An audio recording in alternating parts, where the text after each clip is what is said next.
दरवर्षी नववर्षाच्या स्वागतासाठी मोठ्या प्रमाणात पर्यटक रत्नागिरी जिल्ह्यामध्ये दाखल होत असतात। ह्या वर्षी सुद्धा मोठ्या प्रमाणात पर्यटक रत्नागिरी जिल्ह्यामध्ये यापूर्वीच आलेले आहेत। जिल्हा प्रशासन सर्व पर्यटकांचं या ठिकाणी स्वागत करण्यासाठी सज्ज आहे। रत्नागिरी जिल्हा पोलीस दलाने सुद्धा योग्य ती खबरदारी सर्वत्र घेतली आहे। त्याच्यामध्ये वाहतुकीचे नियमन असेल, काही ठिकाणी पार्किंगच्या विविध सुविधा आम्ही त्या ठिकाणी निर्माण केलेल्या आहेत। त्याचबरोबर काही ठिकाणी मार्ग सुद्धा बदललेला जेणेकरून कुठल्याही प्रकारची वाहतूक कोंडी इथं होणार नाही। या ठिकाणी कुठल्या प्रकारच्या दुर्घटना होऊ नये म्हणून समुद्रकिनारी आम्ही मोठा बंदोबस्त तैनात केलेला आहे। त्यासाठी आम्ही सागर रक्षक दल, त्याचबरोबर मच्छीमार बांधव, स्थानिक गावकरी यांची सुद्धा मदत आम्ही सर्वजण घेणार आहोत।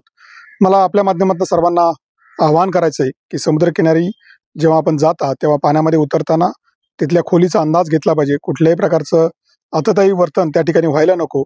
अनेक दुर्घटना आपल्याकडं समुद्रकिनाऱ्यावरती झाल्याच्या घटना यापूर्वी झालेल्या आहेत। त्या घटना होऊ नयेत म्हणून सर्वांनी दक्षता घ्यावी अशा प्रकारची विनंती मला आपल्या सर्वांना करायची आहे।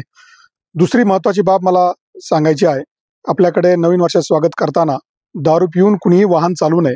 कारण दारू पिऊन वाहन चालवण्याने होणाऱ्या ज्या घटना आहेत, दुर्घटना आहेत आणि त्यातून होणारा जो काही जीवित आणि मालमत्तेचं हानी आहे याची आपल्याला काळजी घ्यावी लागणार आहे।